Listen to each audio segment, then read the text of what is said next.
Another week and another exciting Duke men's basketball recruiting look back due up on today's episode of Locked On Blue Devils. We're going to take a look back to the class of 2015. Brandon Ingram, Luke Kennard, a couple of special recruits for Mike Krzyzewski. How did he land them? What did they mean to the program? And a whole lot more. That's coming up here on today's show.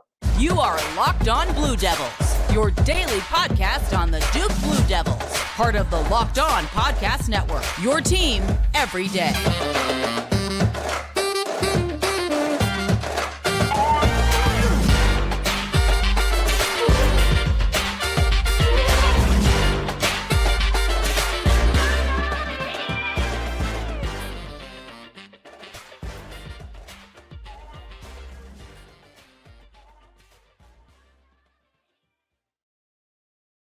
Hello, everybody, and welcome into another episode of the Locked On Blue Devils podcast. My name is JJ Jackson, and it's so great to have you here with us on the show today on this Wednesday, November 23rd, 2022, on the eve of Thanksgiving. Today's show is brought to you by LinkedIn. LinkedIn can help you find qualified candidates that you want to talk to faster. Post your job for free at linkedin.com/lockedoncollege. That's linkedin.com/lockedoncollege. To post your job for free. Terms and conditions apply. As on today's show, we're going to have my good pal Jason Jordan, the director of college basketball recruiting for Sports Illustrated, back with us. And of course, each and every week, our recruiting segments are brought to you by our good friends over at LinkedIn. Again, linkedin.com/lockedoncollege to help you find the perfect candidates for your job. Coming up on today's show, we're going to have another Duke men's basketball recruiting look back. It's been a really fun conversation, a lot of great interactions taking place on Twitter, on our YouTube page as well, from folks reminiscing on the recruits that played and starred for the Duke Blue Devils. And today we take a look at the class of 2015. My name is JJ Jackson. If you haven't done so already, be sure to follow our show on Twitter at LO_Blue Devils and follow me on Twitter at _JJ_Jackson_. Be sure to follow this podcast for free wherever you get your podcasts, and also subscribe to watch our show daily on YouTube each and every day. Your continued support of Locked On Blue Devils means the absolute world to us. So as we get set, and without further ado, I want to take this opportunity to welcome my good pal Jason Jordan here with us on the program. Jason, thanks for the time, man. Hope you're doing well. Doing well, man. Doing well. How about you?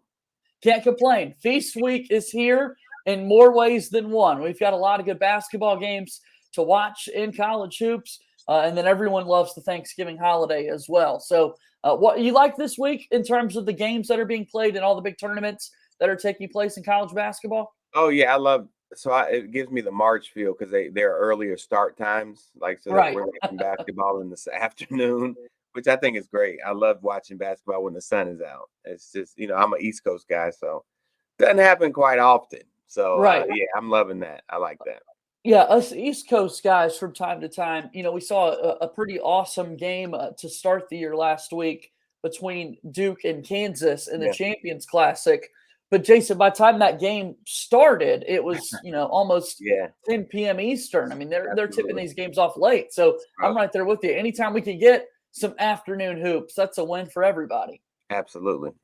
We'll take the win. We'll take that win. Well, we want to continue to do some Duke men's basketball recruiting lookbacks. Last week, obviously, we discussed that class of 2014 coming out of high school that went on to win the 2015 national championship. Really good class that Coach K was able to put together. And then the next year, he gets right back after it, 2015, the top class in the land once again for Duke men's hoops. And I would imagine for any basketball coach, signing day doesn't necessarily line up with the national championship run. So a lot of these guys were already signed on and were knowing that they were going to play for Duke when they were winning March Madness, when they were watching Tyus Jones hit that shot against Wisconsin. But nonetheless, it's got to help your recruiting efforts when you've got a good product on the floor to watch.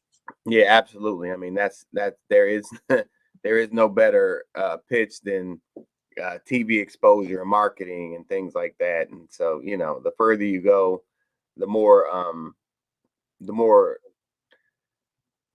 the more your marketing will pay off, right? Because it matters. It matters in the year. Like kids have a short attention span, so it might not matter 2 or 3 years after, but the year of, for sure, that definitely weighs heavy. That definitely weighs heavy.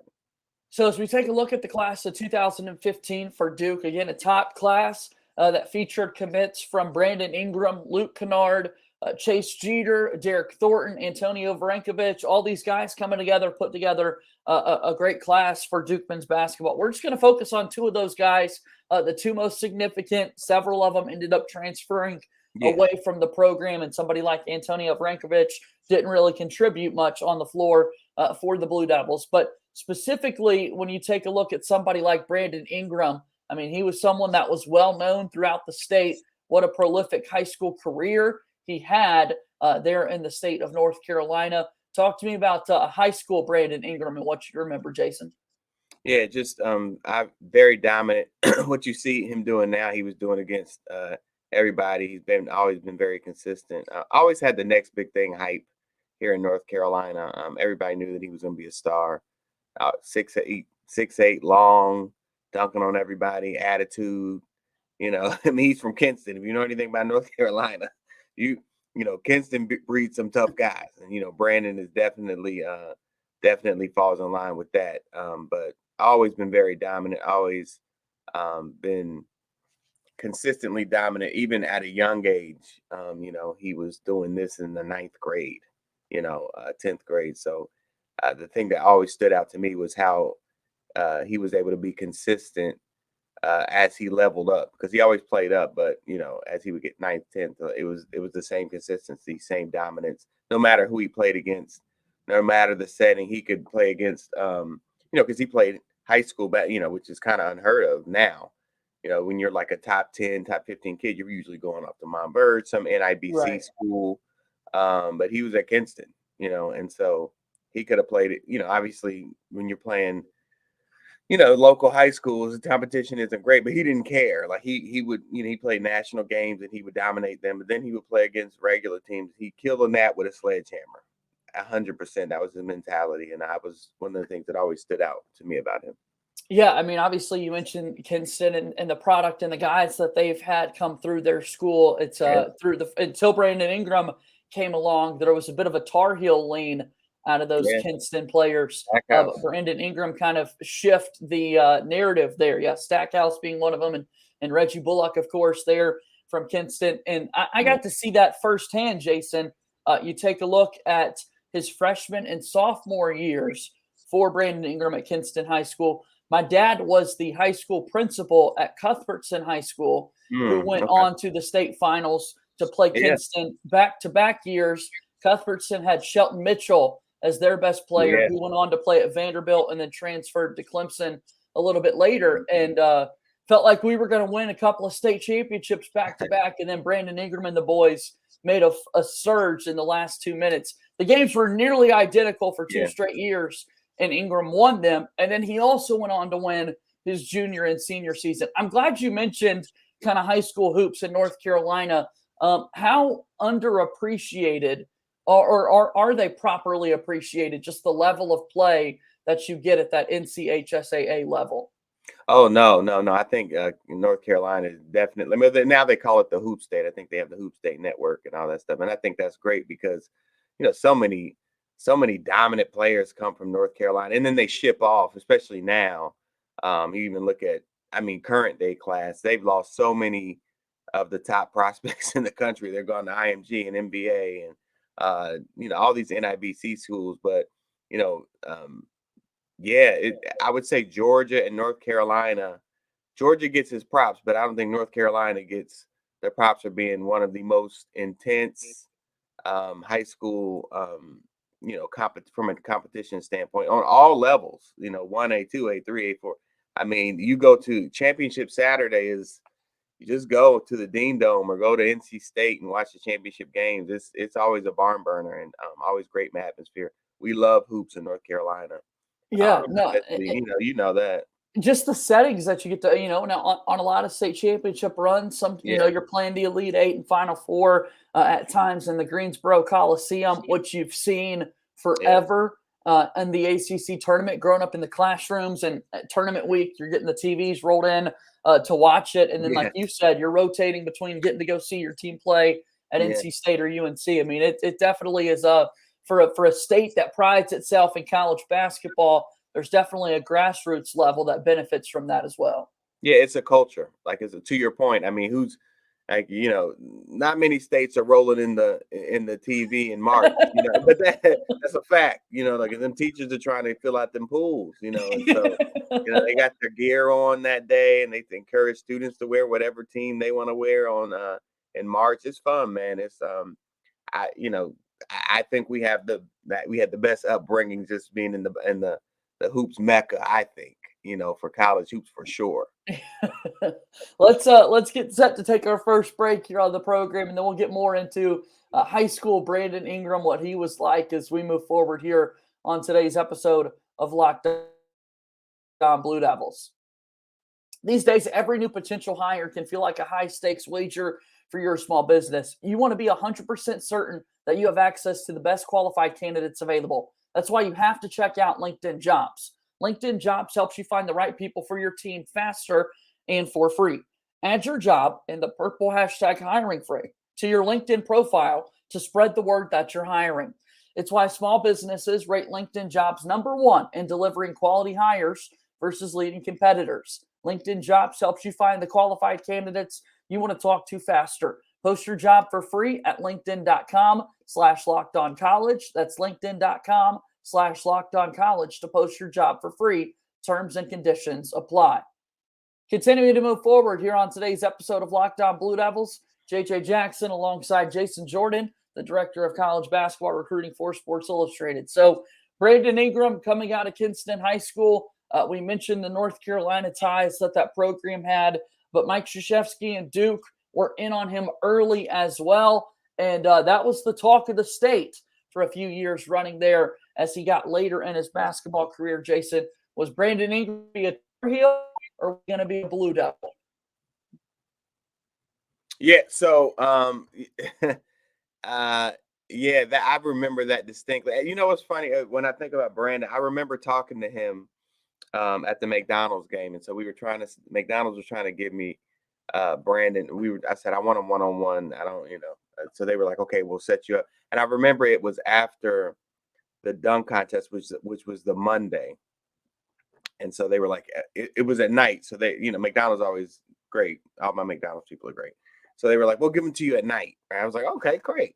So we went into the hotel lobby off to the side, and they kind of had us a room over there. And he was just so like, he was like, I don't know, man, this is tough. I remember it was very taxing and this was like early April. I think he committed late April. About 3 weeks later, he committed. And so I know at that time he really didn't know up until April. He really didn't know. And to your point about the national championship, I mean, that couldn't hurt. You know what I'm saying? Seeing that, but I remember he was very much unsure. It was very taxing on him. But the one thing that really stands out is that I distinctly remember him telling me, "Yo, if I'm gonna be real, remember North Carolina was under investigation at the time, NCAA investigation, and he specifically said, I remember to me, I would have committed to North Carolina by now if they weren't under investigation. I just don't know what's going to happen. Yeah. I don't know if they're going to be able to play in March. I want to play in March, So, and that was a big question mark. When people thought that they were going to get, banned from the tournament for a year or two or something like that because of those, everybody jokes on him for the classes, the made up classes and stuff like that. But he 100% was like, I would 100% be committed to Carolina already. So, and because to your point, there was like a pipeline there. Now he grew up a Duke fan, right? But it didn't, and he wanted to commit in the fall. So here we are talking in April, which is not what he wanted, so that because he's not like Brandon's not like an attention guy, a lot of these guys are, and that sounds bad, but it's just the truth. Brandon's like he reminds me of Isaiah Collier in this 2023 class. It's like, oh, all this attention, man. Come on, man. I don't want to do all that. I just want to play some ball and, have some fun off the court. But yeah, so it was really taxing for him, and he really didn't know. And I think in the end, it really came down to Duke and Kentucky. That was the thing. So because Carolina was kind of, when he didn't, because it was so much uncertainty. So it was kind of like, man, one of y'all, bye. Right. But now I got to move on, so it was Duke or Kentucky in the end. And obviously Duke eventually won out. Yeah, you go back to his commitment day in particular, and I went back and kind of watched just to get set for this. And oftentimes you see so many commitment videos over the years. You're in your high school gym, you've got your friends and family surrounded by you. Maybe you're putting the hats on the table and you're picking one up or whatever that scene looks like.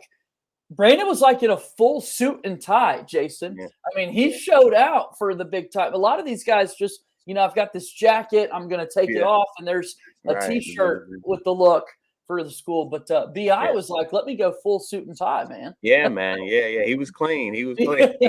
In the end, he was ready. I think it had all built up, and he was gonna make it. He was gonna make it shine. No doubt. I'm not mad at that. Yeah, to your point. Yeah, you definitely don't see that a lot. So Ingram goes to Duke, stars there for one season, off to the NBA and is drafted by the Lakers and now plays for the New Orleans Pelicans. He's rocking an afro this season, which is a totally different look that takes some getting used to just because we haven't seen that out of him before. But just how special of a basketball player is Brandon Ingram, Jason? Oh, man. A lot of people are trying to compare him to Kevin Durant. I remember that just because of their build-up and stuff like that and his ability to knock down perimeter shots. But, I think Brandon's just starting to scratch the surface of, the player that he can be. He's got the great mentality, out very fierce competitor, as everybody has seen over the years. But I think that's a great thing. And I think he's only getting better. And that team is really, really flourishing. And I think they have a chance to really go far this season. They continue to level up every season. He's been obviously an intricate part of that. So one thing, like I said, he always, even back when he was a freshman in high school, every year he would get better and better and better. And it looks like in college, he got better. Yeah. First year, look at the progression to now in the NBA. He's definitely a guy who I always say a lot of the rankings are based off how kids project in the NBA. And oftentimes those kids don't reach that potential. Well, Brandon's a guy who surpassed his potential. And that is rare because you try to go back and do your research. That is rare. And so I think he should be commended for that. And it speaks to where I think his projection really could be in the future, which is, consistent NBA All-Star level. That's what I would expect from him. Yeah. Absolutely love it. Love it. All right. We'll take our last time out here on the show. And when we come back, we'll talk a little bit about Luke Kennard, another special player, a part of that 2015 recruiting class for Duke men's basketball. But first, I want to tell you about our friends over at BetOnline. BetOnline is absolutely amazing, and it's your number one source for sports betting information, stats, news, and analysis. Get the latest odds and trends for every professional and amateur league out there. From football to basketball to soccer and esports, we've got it all at BetOnline. We mentioned Thanksgiving being tomorrow. You've got to go to BetOnline and see all of the props available for the Thanksgiving slate of NFL games and more. And if you love sports podcasts, you can find those at BetOnline as well. We're always the fastest and easiest way to get your betting fix. Head to the website today or use your mobile device to learn more. BetOnline, where the game starts. Final few moments here on today's episode of Locked On Blue Devils. JJ Jackson alongside my buddy Jason Jordan, the director of college basketball recruiting for Sports Illustrated. You can follow him on Twitter at JasonJordanSI. All right, I mentioned the number one class that Duke had in 2015 that featured most notably Brandon Ingram, but also a really big player for Duke that went on to play not 1 but 2 years, which is an added bonus. Anytime you get someone to stay around for an extra year these days in Durham, is Luke Kennard out of Franklin, Ohio, a football star as well as a great shooter on the basketball floor. Talk to me about looking back on Luke Kennard's commitment and the player that he was for the Duke Blue Devils, Jason. Yeah, man. One thing I remember about Luke was, Luke got buckets. A lot of 5-star guys get buckets for sure, but Luke was putting up like 41 in high school. That's different.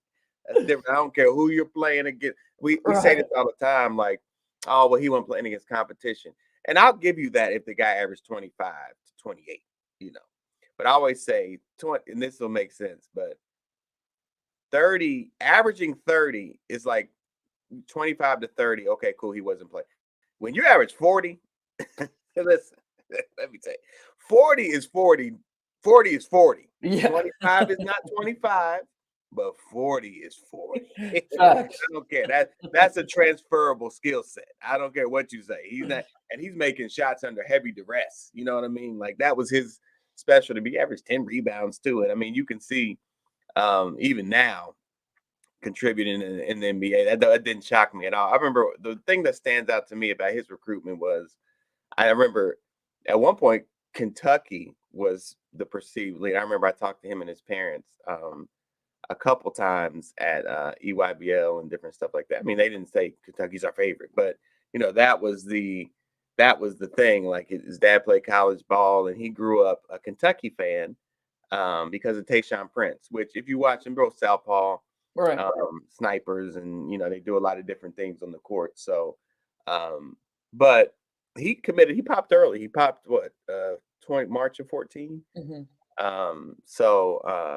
Yeah, he was a guy. I knew he was going to get it out of the way early, because that was, everybody was saying, he once again, he was one of those guys that was like, I don't need to go into the 11th hour. I know where I want to go. He took the official to visit to Duke, and I think he committed like that same month or shortly thereafter. And he didn't take his other official. So I remember when I won't say which schools, but some schools were like, yo, he's supposed to come here. He's not announcing his commitment. That can't be good, right? I said, no, that is horrible. Hey, let me tell you something. I remember, I won't say what staff it was, but I was like, let me tell you something. They were like, I know. No, I said, I'm going to say it anyway. He ain't coming, ball. He's not coming. He's not coming. He's taking one visit. I think we know where he's going. They agree with that. And obviously that worked out really well for him. I definitely remember the scoring ability and the shooting ability, all that came with it. And then, like we said, another big thing back in his high school days was, this guy being in line for Mr. Football in the state of Ohio, and just being so fascinated and in awe of the skill that this right-handed quarterback has, that translates into an elite left-handed jump shot. Like, there's ambidextrous, and then there are things like that when you're able to play at such a high level and be that athletic and able to make things happen regardless of the sport. Yeah, absolutely, man. High IQ guy. I always made the right basketball play. And, as much of a great scorer he was, Luke was a really good playmaker too. Like, even as a freshman, I think he averaged like 11 or 12. And then the next year he averaged like 18 or 19. So that's a big jump. Like, 8 points is a huge jump, especially at a school like Duke. So, obviously Kay had a lot of trust in him to feature him in that way. But yeah, that he was always a guy, because he had size, and people forget Luke is like 6'6", like they say he's like 6'6", so he's shooting over the top of a lot of guards, even in the ACC. And Luke was just a bad man. He was cold, man. He had that mentality. People kind of slept on it because he smiled a lot, and he always did his hair like this. Hair thing, yeah. Remember that? So people would kind of sleep on him like, oh, he's not tough or something. But no, he was a bad man. Like, he had that mentality of he had an elite mentality, is what I like to say. So. And now he's had quite the NBA career as well, starting with the Detroit Pistons. And anytime you're out there getting a ton of run with the LA Clippers featuring Paul George, Kawhi, and all those guys, to know they've got a shooter out there on the wing in Luke Kennard, I'm really impressed. A 40% clip at the NBA level from three is something to definitely be proud of. Yeah, that's tough. I think he shot 43% at Duke. So, yeah, he's always going to – Luke is a guy who's always going to have a job, as long as he wants to play. Because he's going to contribute, and anybody who can stretch the defense, especially in the NBA, is always going to have some longevity. And so, like you said, shooting 40%, he's always going to have a job and he's always going to make money in the NBA specifically, not professionally, because people don't make that distinction sometimes. But in the NBA, he's always going to make money. He's always going to have, a roster spot for sure. No doubt about that. Well, Jason, as always, it's so much fun doing these recruiting look backs. What great players we were able to talk about today, and Brandon Ingram and Luke Kennard. Tell me one more time about all of the coverage that you've got at Sports Illustrated. What all do you have your hands in as we get to Thanksgiving week here? Yeah, well, we just finished. We did last week. We did a big feature on Isaiah Collier, who's arguably the top prospect in the 2023 class. Kind of went behind the scenes, and recruits always say, "I want to sit down with my family and weigh out the pros and cons." He obviously ended up committing to USC, but it's just a good look behind the curtain about what did they talk about at that dinner table. They let me sit in on that, which I really appreciate. They let me be a fly on the wall about their candid conversation about what they really weigh and, what the coaches' impressions are. And, they're eating chips and salsa and, just kind of letting their hair down. So that's a very interesting story. It's interesting. It's not great because I wrote it. It's just super interesting to look at what exactly these people weigh out. Gives you a different perspective on the recruitment process. So definitely check that out. And then, SI.com, college basketball, we're fully cranking now. So we'll be there a lot, be at a lot of Duke games for sure. So stick around with me. We'll get a lot of stuff done. Can't wait. At Jason Jordan SI on Twitter. Thanks so much for the time again. Enjoy Thanksgiving this week, Jason, and we'll talk again soon, okay? You too, man. Look forward to it. All right, that's our good pal Jason Jordan joining us on today's episode of Locked On Blue Devils. So grateful for his time, as always, when he joins us here on the program. Again, my name is JJ Jackson. Always appreciate your support of Locked On Blue Devils. Follow us on Twitter at LO_Blue Devils and follow me on Twitter at _JJ_Jackson_. That's going to do it for today's show. As always, go Duke. I'll talk to you tomorrow. My name is JJ Jackson. Thank you and good day.